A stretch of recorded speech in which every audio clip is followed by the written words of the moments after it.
Welcome. The goal of this video is to discuss the often blurred lines between the terms evaluation and assessment. I also aim to encourage this and support your use of both evaluation and assessment in ways that promote the growth of reflective practice for your students, for your fellow educators, and for your institutions. So that being said, let's dive in. There are so many terms rolling around out there that it can sometimes boggle the mind. We hear within our departments, our schools, or our programs the term learning outcome, learning objective, goal, assessment, evaluation, and maybe we hear people use them with robust certainty, but we still don't know what is an assessment, what is an evaluation, how are they different from one another? And really, is there a difference? I mean, could they just be used interchangeably? So the answer to that latter question is the difference is important. And that being said, the way that the terms are defined is often dictated by accrediting agencies. So they may pick one and say, okay, we're going to use the term assessment to mean this, and we're going to use the term evaluation to mean this. So while there's an important difference between them, they may vary in how they're assigned to that difference, so to speak. So one accrediting body is the Western Association of Schools and Colleges, or the WASC. It's a regional accrediting agency, and it may be really poignant for certain Western colleges and universities.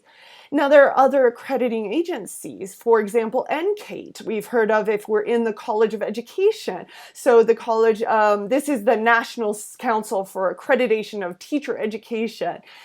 Their terms, they may choose to assign value to their terms differently than another accrediting agency might. So it's important then that in your institution, within your program, within your department, that you choose a definition and stick with it and make sure that all your documents utilize the same terminology. So that being said, let's dive into the really important difference between the two. We evaluate individuals, we assess learning. Now I have to credit my great mentor, Ed Newfer, with this quote, and at the end of our time together, I'll talk to you about a document that he prepared and that I can make available regarding this differentiation. So this is important because when we evaluate an individual, we're giving them a metric that is a measurement of their performance. We aren't looking at their learning. So this is why assessment is so important, is because we assess student learning collectively, holistically, say for example, programmatically. What do our microbiology majors know how to do, and what do they know when they graduate? So we assess their learning. So we have a lot of tools that we use to evaluate individuals. We give them exams. We ask them to write papers. We ask them to do a number of different kinds of projects. We ask them to write in lab notebooks, to write lab reports, to do presentations. And we utilize those tools to then evaluate them. And our evaluation measures are things that are all too familiar to you: grades, grade point averages, competency ratings, and finally, degrees. So these are evaluation measures. Now, when we give an evaluation, evaluation may come along with some feedback. Maybe we put a few comments on a written paper, we say more information needed here, and then we say C+. So we give some sort of feedback. Maybe you go a little farther and you give a little video and audio feedback in order to provide your audience with a little more information here. You might consider ... We give comments, we give critiques, so maybe we sometimes allow the peers or an individual to self-evaluate, and we give them a score for that. Sometimes we even go so far as to use rubrics. Now, rubrics enable a much higher level of feedback because our students can see why they scored in a particular category, and typically they can even see that ahead of time. Now, feedback is arguably the most important thing that we can do for our students. So while we get caught up in grades and they get caught up in grades, it's actually the feedback that we should emphasize.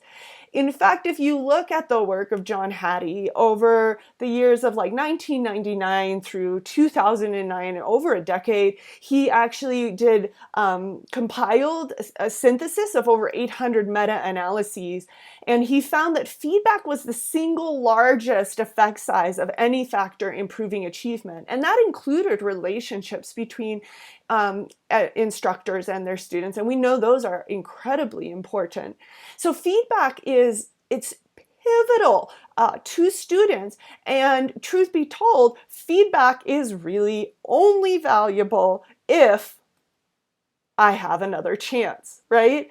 If a student gets a grade and that's a summative mark, then they don't have another chance. So feedback fails to have any value to them. I have often heard professors complain that none of the students came to pick up their final exams, and that quite truly is because they simply don't have another chance. Our courses are often fairly poorly designed games. We ask students to only try it one time and then they, quote, die, and they don't ever have a chance to really level up. So they don't get to come back again and try that level again.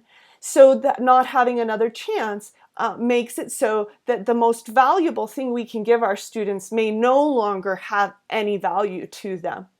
So now as we start to think about this notion of feedback, we can start to think a little bit about the differences between assessment and evaluation. So when we think about these two different terms, one might ask oneself, well, are we really just splitting hairs? Like, Rachel, does it really matter? Can we just say evaluation or assessment? And I think the truth is that the answer to that is a vehement no. We can't interchangeably use those terms. And here's why. It's because grades do not necessarily equal learning. And quite simply, degrees do not necessarily equal becoming educated.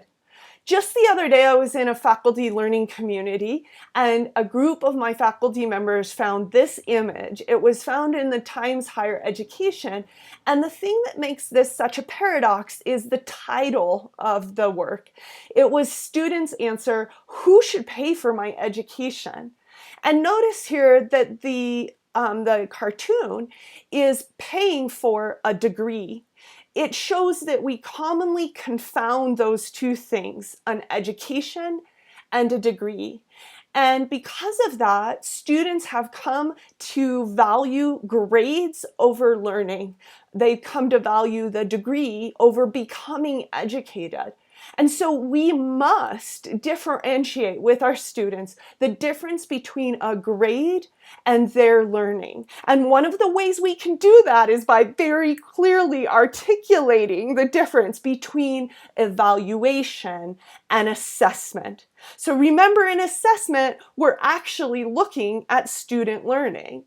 And in order to do that, we must define the learning outcomes. Now, in a moment, we'll talk a little bit more about that terminology, but suffice it to say, we need to clearly and measurably define what our students will be able to do after engaging in our class, in our degree program, in learning at our institution.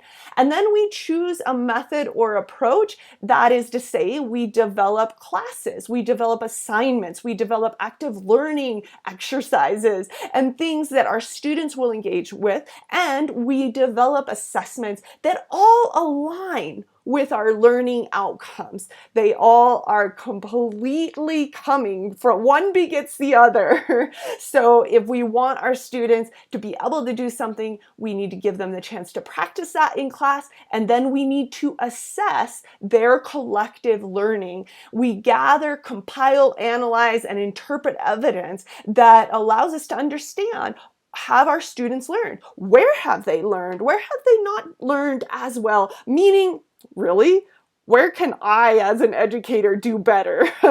Where do I need to rethink my pedagogy? Where do I need to rethink my instructional approach so that I can better serve my students? So this is an iterative cycle, and you can see that in this image here, that we utilize the data to then improve student learning and potentially redefine outcomes so that they better align, redefine and rework our pedagogy so that it aligns and allows us to eventually level up, allow our students to truly level up in achieving all of the outcomes that we've set out for them. Now, there's two types of assessment: formative assessment and summative assessment.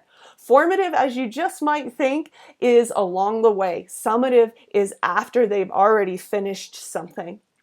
Formative assessment is assessment that is kind of like the little checkpoints that it gives us. It's done at the beginning, a little ways along, a little ways along, a little ways along. It's like the miles points when you're on a long bike ride. It's like, ooh, there goes another one. Ooh, there goes another one. And you know, based upon those mile points, that you're getting where you're going. So assessments that are done along a learner's journey towards achieving an outcome. What's pivotal about formative assessment is that it tells students and it tells educators along the way, while there's still plenty of time to change it, how you need to change your curriculum, how you might need to address certain student learning needs. So there's plenty of time for feedback, plenty of time for growth, plenty of time for curricular changes in order to meet the needs of your learners, because we know where they are by having those milestones. Now, there are many active learning modalities that are also classroom assessment techniques. So these are things called CATs. And for more on this, Angelo and Cross write a book, but also on my Active Learning Spectrum website for the University of Wyoming's Learning Actively Mentoring program, you'll find some learning actively modalities that allow you to integrate formative assessment along the journey. Now, let's talk about a place where maybe we are splitting hairs. You maybe have heard the difference between an outcome and an objective. Maybe you think, what is that? What is that difference? And truth be told, these are often used interchangeably. We suggest you pick one at your institution, within your department, within your program, and then you stick with it so that everyone feels less confused. So summative assessment is assessment done at the end of a learning journey. Maybe this is a post-test. So maybe you give your students a pre-test or a pre-knowledge survey at the beginning of the semester. You use those data to help you design your curriculum, and then you do a post-test at the end, or a post-knowledge survey. For more on knowledge surveys, check out my podcast on that. So these can be ways that you look at overall growth in your learners collectively at the end. Maybe after their degree program, after they've completely finished up their chemistry major, you want to know, how have they grown? You do a summative assessment. So then you're overall compiling these data. Now, here is where we start to see a potential positive blurring of the line between evaluation and assessment. We talked about the fact that one of the evaluations that can provide the most feedback for students is a rubric. So a rubric is a good example of something that can be used to give your students an evaluation, but at the same time, you can take all the rubrics from your whole class or from your whole degree, and you can compile those, and you can use those collectively to look at student learning as a whole group.